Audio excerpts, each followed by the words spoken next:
I'm Steve Morgan, founder of Cybersecurity Ventures and editor-in-chief at Cybercrime magazine. I'm here today with Kathy Hughes, Chief Information Security Officer at Northwell Health, the largest health system in New York, a network of collaborators, research pioneers, entrepreneurs, and educators that is 81,000 strong. To learn more about Northwell Health, visit northwell.edu. This interview is sponsored by KnowBe4, the world's largest security awareness training and simulated phishing platform that helps you manage the ongoing problem of social engineering.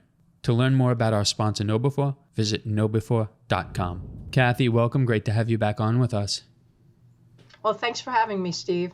Nobody could answer this better than you can, Kathy. One wrong click, and I'll let you fill in the blank. I think that's the best way to start our discussion on security awareness training.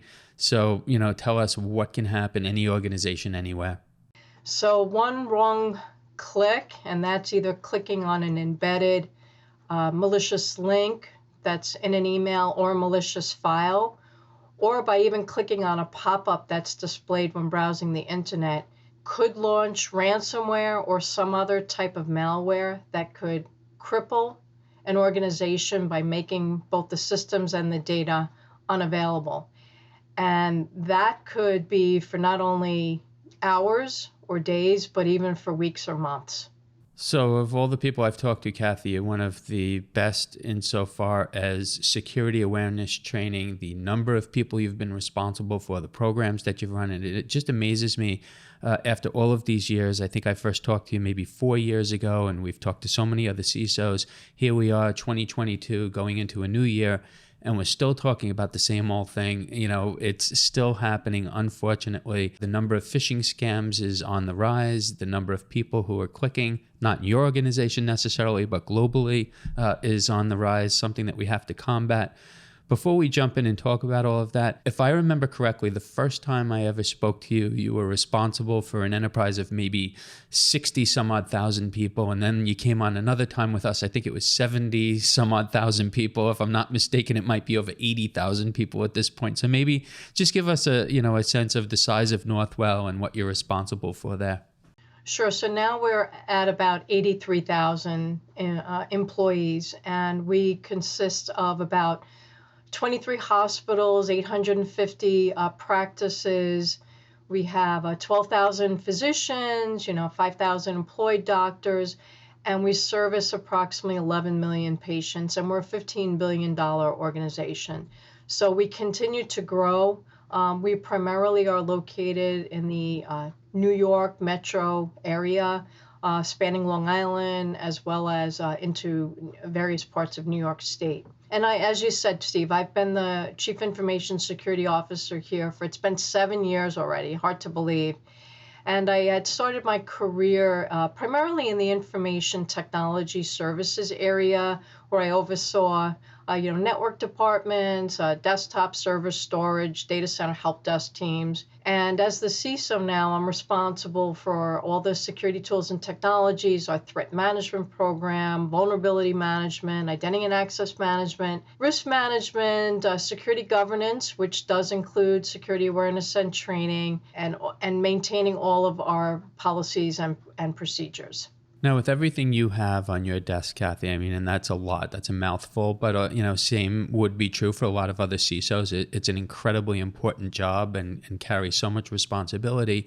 Where does security awareness training rank? Is it one of the most important things? Is it up there with tools and technologies?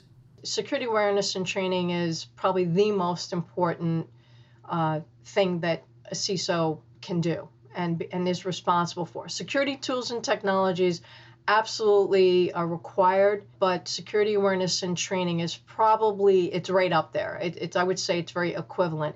And that's because there's really only two types of attacks. There's either a cyber attack, which can exploit a technical vulnerability in an operating system, software, or some type of hardware. Or there's a social engineering attack, which exploits the human vulnerability or the person. When it comes to combating cyber attacks, of course, you need tools and technologies, just the sheer volume of events that take place within an organization and network, and trying to differentiate between what's just a regular event or normal network type activity versus what might be a security incident. You really do need your tools and technologies to help determine that, and to also help protect and detect and respond when there are incidents that occur. But the last line of defense, even in a cyber attack, is the person behind the keyboard, because it just, as we talked about initially, it just takes one person clicking on one link that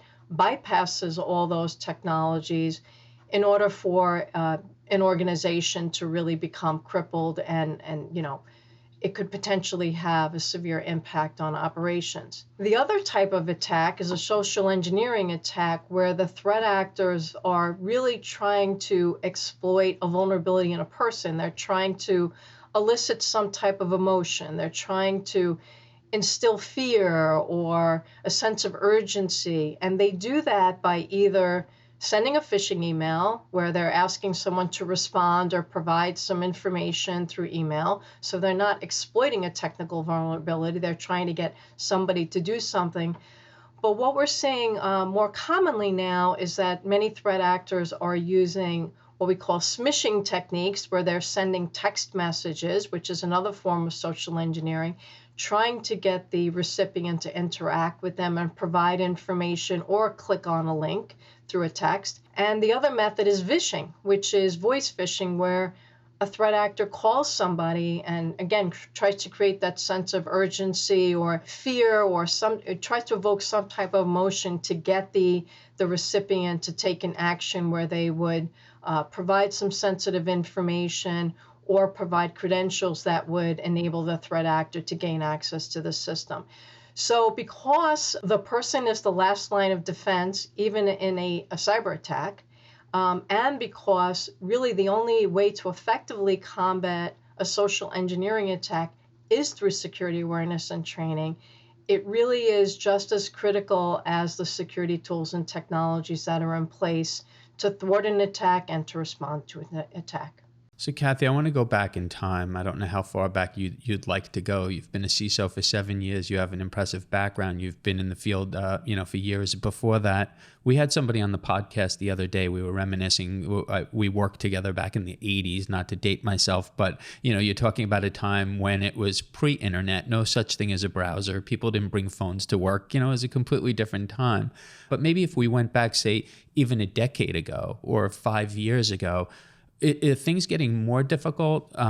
We have security awareness training programs, and hopefully we have best practices in a lot of companies, but the cyber threat is also growing. You talk about smishing and, other threats that, maybe we didn't see.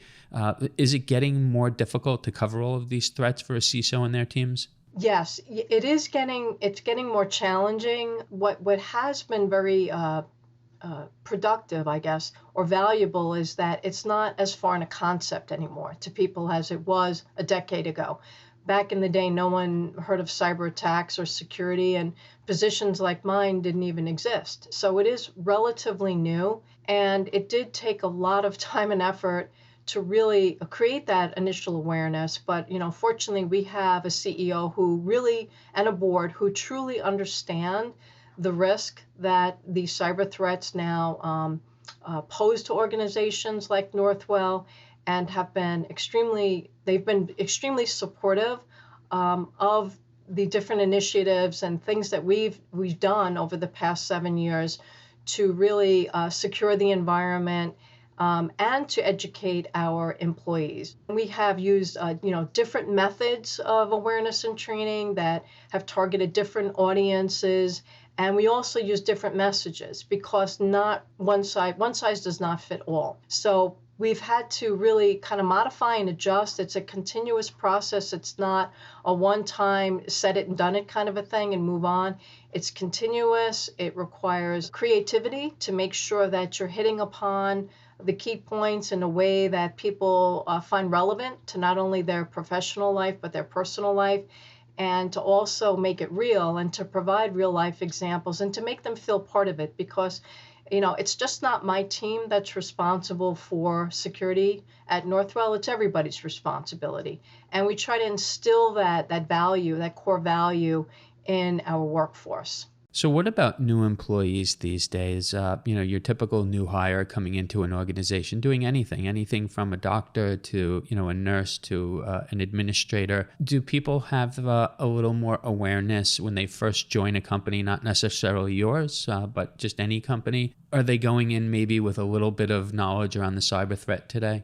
That's a really interesting question. And we have actually found that our new hires probably pose the highest risk. And so we spend a lot of time and effort upon the initial new employee orientation to educate them about security awareness and training. And we tell them right at the beginning that we will be conducting a targeted phishing exercise to test their knowledge of what we explained to them during the training. And I think that this is more so because these are new employees and they're learning. They don't know what emails are real and what aren't real. They're trying to make an impression. They're trying to, put their best foot forward.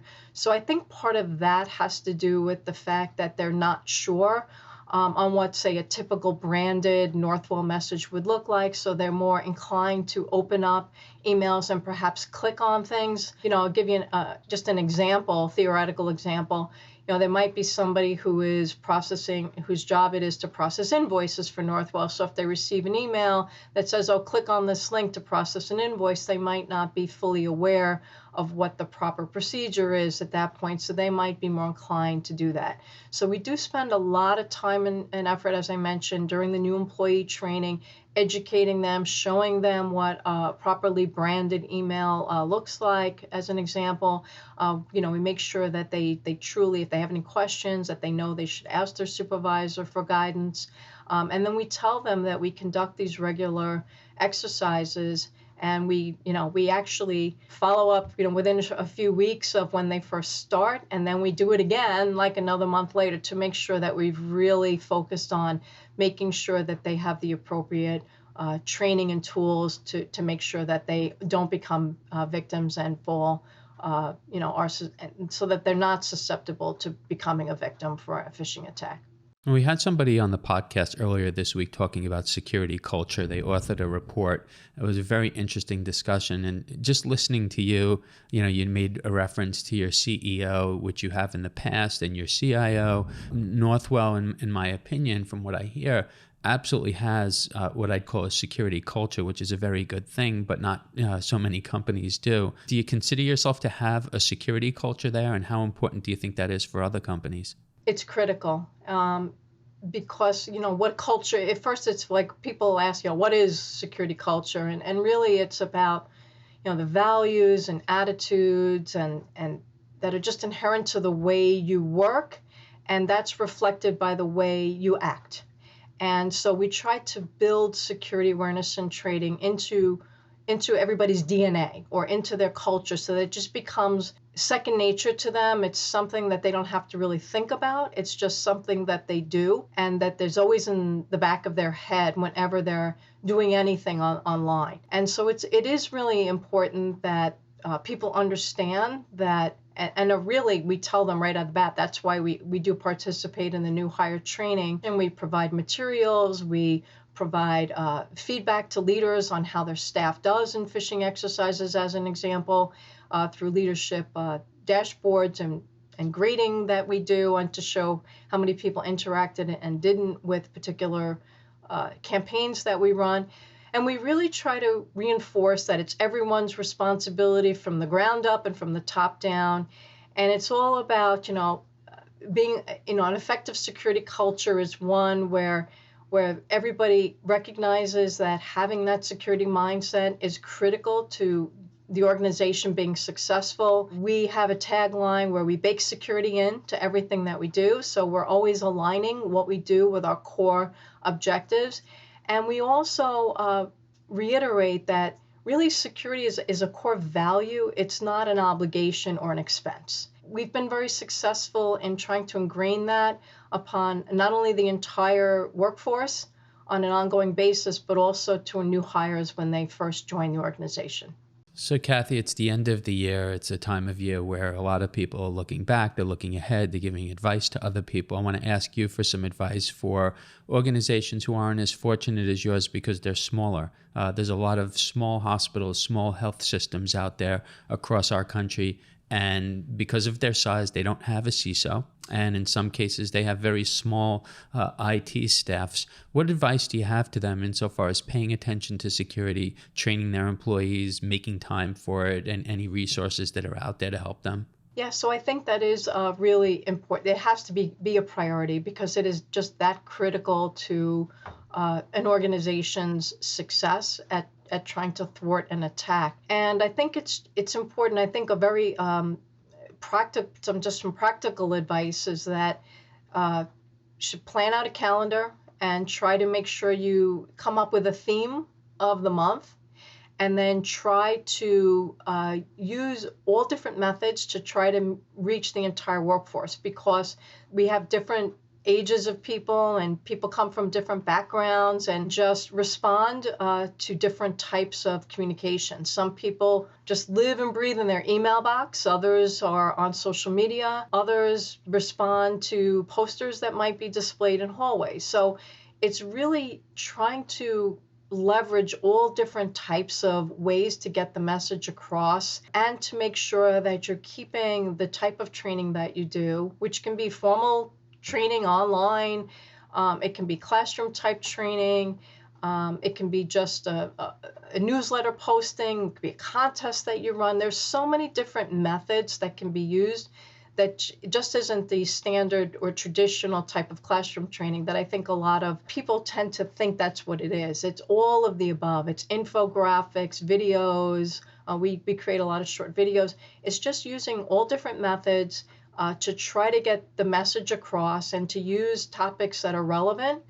There's a lot going on in the world today. Threat actors are more and more savvy every day. They're using more and more sophisticated techniques. So it's really important to know what's going on in the world, and to make sure that your staff knows that your team knows what's going on in the world, so that you can provide practical advice on how to recognize and report and respond to any type of incident that might occur. So, using different methods, as I mentioned, all the different newsletters and emails and social media postings, phishing exercises, of course, are invaluable. And then just making sure that you target different audiences. You mentioned new hires. That's one type of team member that is extremely susceptible to falling victim to phishing exercises.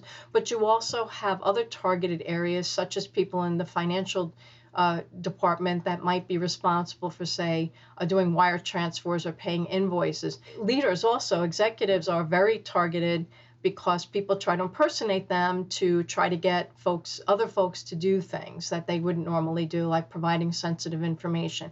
So it's really just laying out a plan. There's a lot of planning that has to go into it. There's an awareness that has to be a pulse that you have to keep on what's going on in the world, and just using that and the different methods to target these different audiences to make sure that you're communicating out what people should be aware of, not only in their professional life, but in their personal life. And if you can relate it to something in their personal life too, there tends to be a greater adoption because they can relate more to it. And just making sure that everybody understands that they are responsible for security. It is an enterprise or organization-wide responsibility. Well, having you back on, Kathy, now I know why I was recently asked, when's Kathy Hughes coming back on? So you are, just a wealth of information, great advice. And I don't know if you realize how much you really do help a lot of smaller organizations, because they're out there, they're looking for resources, they're looking for advice, they're looking for people who are doing what you're doing because they don't have their own CISO. So thank you for sharing that, and I hope you'll come back on with us again in 2023. Sure, anytime. Thank you, Steve. I'm Steve Morgan, founder of Cybersecurity Ventures and editor-in-chief at Cybercrime magazine. This interview is sponsored by KnowBe4, the world's largest security awareness training and simulated phishing platform that helps you manage the ongoing problem of social engineering. To learn more about our sponsor KnowBe4, visit knowbe4.com. You can keep up with all of our media at cybercrimemagazine.com.